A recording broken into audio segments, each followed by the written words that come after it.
바둑에서 하수는 다음 놓을 수만 생각하고 중수는 두 수 또는 세 수 뒤를 생각하게 되고 고수는 10수 이상 뒤를 생각하며 바둑을 둔다라고 합니다. 그래서 고수들, 프로 바둑 기사들이 바둑을 두는 것을 보게 되면 신의 한 수라고 불리는 그러한 수를 놓게 됩니다. 전혀 생각하지 못했던 곳에 돌을 놓고 상대의 허점을 파고 들기 때문입니다. 바둑만 그렇습니까? 우리나라도 신의 한 수, 절묘한 수가 있었습니다.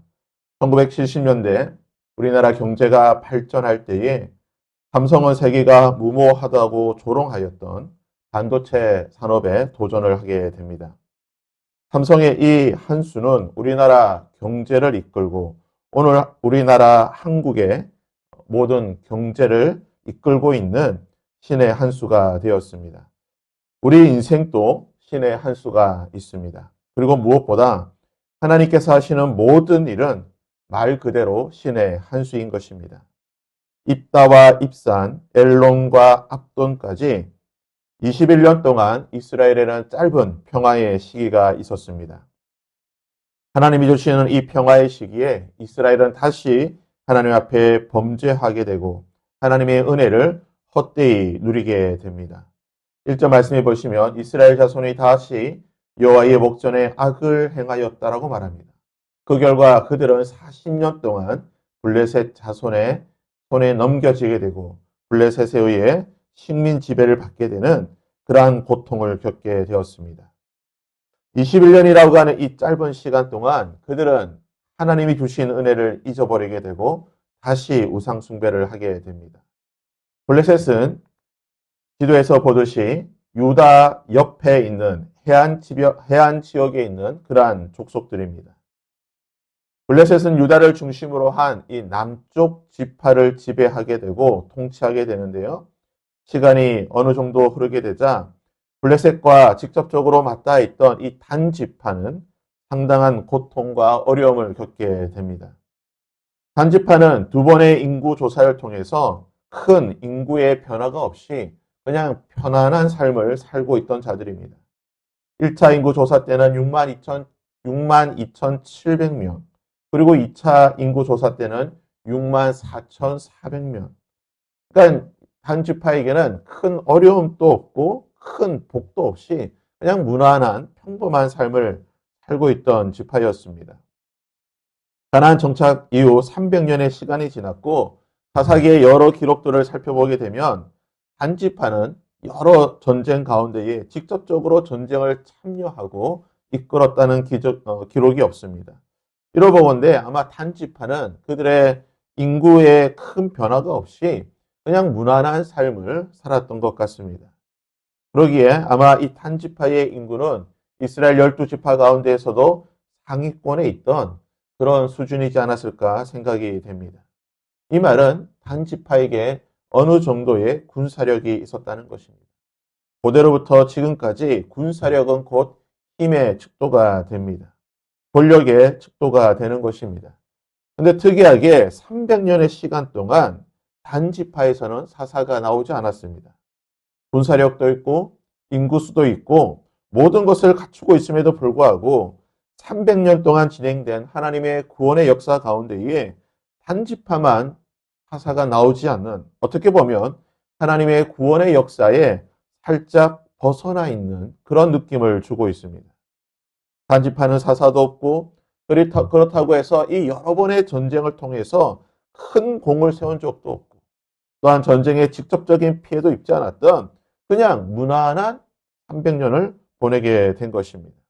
이런 단지파에게 사사시대 막바지에 이르게 되자 말할 수 없는 큰 고통과 압제가 그들에게 임하게 된 것입니다. 블레셋이 40년 동안 단 지파와 그리고 유다 지파, 이 남쪽 지파를 중심으로 하여 엄청난 고통을 주게 된 것입니다. 우리의 생각과 우리의 기준으로 볼 때 이해할 수 없는 상황입니다.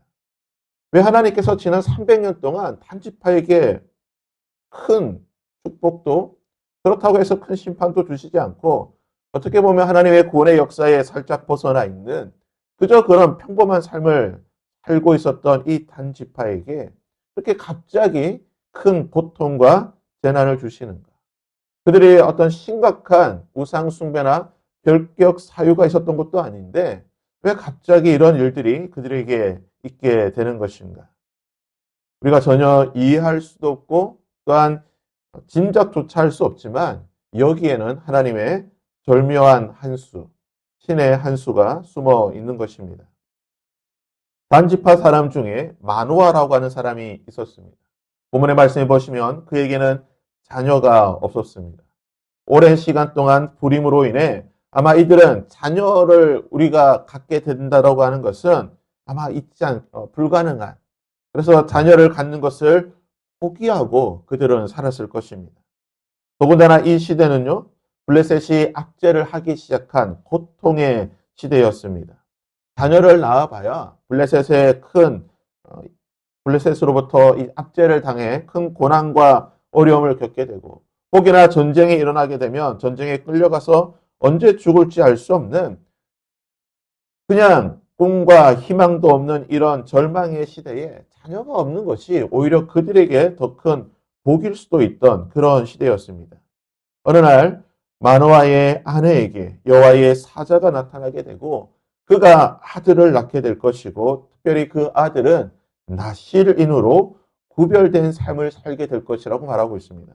3절과 4절에 보시면 여호와의 사자가 그 여인에게 나타나서 그에게 이르되 보라 내가 본래 임신하지 못함으로 출산하지 못하였으나 이제 임신하여 아들을 낳으리라. 그러므로 너는 삼가 포도주와 독주를 마시지 말며 어떠한 부정한 것도 먹지 말라라고 말하고 있는 것입니다. 성경에서 수태고지, 즉 하나님께서 아이를 낳게 될 것이라고 하는 사실을 직접 말씀해 주시는 경우는 극히 드문 경우입니다. 이삭이나 또는 모세, 사무엘, 예수님, 세례 요한 이 정도로밖에 없을 만큼 극히 드문 일인 것입니다. 더군다나 이 낳을 아들이 어떤 일을 하게 될 것인지 구별된 나실인의 삶을 살아야 된다는 것을 말씀해 주신 경우도 거의 없었다는 것입니다. 이런 위대한 하나님의 사람이 어느 지파에게서 나오게 되는 것입니까?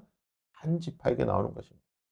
지난 300년 동안 어떠한 인물도 나오지 않았던 이 단지파에게 하나님의 구원의 역사에서 열애된 것 같았던 이 단지파에게 이제 하나님의 구원의 역사에서 가장 중요한 인물이라고 할 수 있는 사사시대를 통틀어 가장 핵심적인 역할을 하였던 사사기의 전체 내용 가운데 가장 많은 분량을 차지하고 있던 이 삼손이라고 하는 인물이 한 지파에게 그것도 아이를 낳지 못하고 소망 없이 살고 있던 이 가정에게 하나님께서 허락하셨다는 것입니다. 이후 5절부터 23절까지 보시면요. 마노아와 그의 아내가 다시 하나님의 사자를 만나게 되고 그에게 기도하며 하나님의 응답과 여러 가지 계시와 기적을 받게 되는 장면이 나오게 됩니다. 하나님께서 태어날 그 아이가 나실인이 될 거라고 말씀해 주시고 그를 통해 어떤 일이 일어날지를 말씀해 주신 뒤에 이 하나님께서 하시는 이 일, 이 기적을 베푸실 하나님이 누구이신지를 하나님의 이름에 대해서 이렇게 말씀하고 있습니다. 18절 말씀해 보시면 여호와의 사자가 그에게 이르되 어찌하여 내 이름을 묻느냐? 내 이름은 기묘자다. 우리에게 이러한 위대한 놀라운 일을 행하시는 분이 누구이십니까? 라고 마노아가 물어봤을 때에 내 이름은 기묘자다라고 말하고 있습니다. 성경은 다양한 하나님의 이름, 신명이라고 불리는 하나님의 이름을 계시하고 보여주고 있는데요. 사사시대를 마무리하며 이 하나님의 모든 구원의 역사를 정리하며 이것을 이루시는 분이 누구인가? 기묘자다라고 말하고 있습니다. 이 기묘자다라고 하는 이름은 수백 년이 흐른 뒤 이사야 선지자를 통해 마지막 때에 하나님의 구원의 역사를 이루실 메시아, 그 메시아의 이름으로 다시 한번 기묘자라고 하는 이름이 계시되고 있습니다. 기묘자라고 하는 이름의 영어 성경은 이 기묘자라고 하는 이름을 wonderful이라고 번역하고 있습니다. 말 그대로 놀랍다라는 뜻이죠. 우리가 생각할 수 없는, 예측할 수 없는 놀라운 일을 행하시는 분, 그러한 뜻으로 wonderful이라고 번역을 한 것입니다. 히브리 원어 성경을 보시게 되면 펠레라고 하는 단어를 쓰게 되는데요. 이 말 역시 초월한다는 뜻입니다. 우리의 생각과 우리의 상식과 우리의 모든 것을 초월해서 하시는 분. 기묘자. 우리가 예측할 수 없는 바둑에서 표현한다고 한다면 말 그대로 신의 한 수를 두시는 분. 무릎을 탁 치게 만들며 우리의 생각을 깨뜨리는 절묘한 수를 두시는 분. 바로 원더풀, 기묘자라는 것입니다. 왜 그분이 기묘자이십니까? 삼손은 단지파 출신입니다. 누구도 예상하지 못했습니다. 지난 300년 동안 어떠한 사사도 나오지 않았기에 그 단지파에서 어떻게 하나님의 구원의 역사를 이룰 그러한 사사가 나올 수 있을 것인가? 아무도 생각하지 못했을 것입니다. 더군다나 마노아라고 하는 이 집안은 자녀가 없던 집안입니다. 아들이 없던 집안입니다. 어떠한 소망도 어떠한 미래도 주변의 비웃음과 조롱과 놀림을 받던 이 사람에게서 이스라엘을 구원할 자가 태어날 것이다. 생각지도 못했을 것입니다. 그들이 생각하지 못하였던 아무도 예상하지 못했던 이 단지파와 마노아의 집안에서 삼손이라고 하는 위대한 하나님의 구원의 역사를 이룰 그 사람이 태어나게 된 것입니다.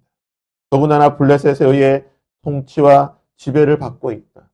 그 단지파에게서 이 하나님의 사람, 나신이라고 불리게 될 하나님의 사람이 태어나는 것은 하나님의 놀라운 한 수인 것입니다.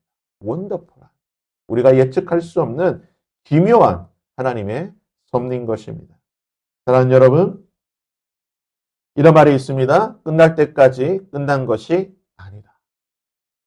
우리는 하나님 앞에서는 그날까지, 우리의 인생이 끝나는 그날까지 하나님의 이 놀라운, 기묘한, 절묘한, 원더풀한 하나님의 섭리를 이해할 수 없을 것입니다.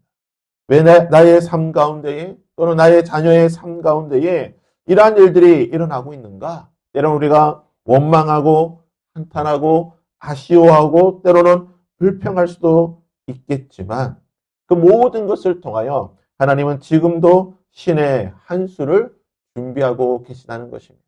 그리고 하나님의 때에 하나님께서는 반드시 하나님께서 준비하셨던 이 원더풀한 절묘한 수를 두게 되실 것이고 우리는 그 하나님의 섭리와 그 하나님의 손길을 바라보며 위대하신 하나님의 섭리에 찬양과 감사를 드리게 될 것입니다. 바라기는 우리에게 이 원더풀한 기묘하고 놀라운 하나님의 섭리가 일어날 수 있기를 그리고 우리가 그 하나님의 섭리를 바라보며 찬양하며 기뻐할 수 있는 저와 여러분이 될 수 있기를 주님의 이름으로 부탁드립니다. 함께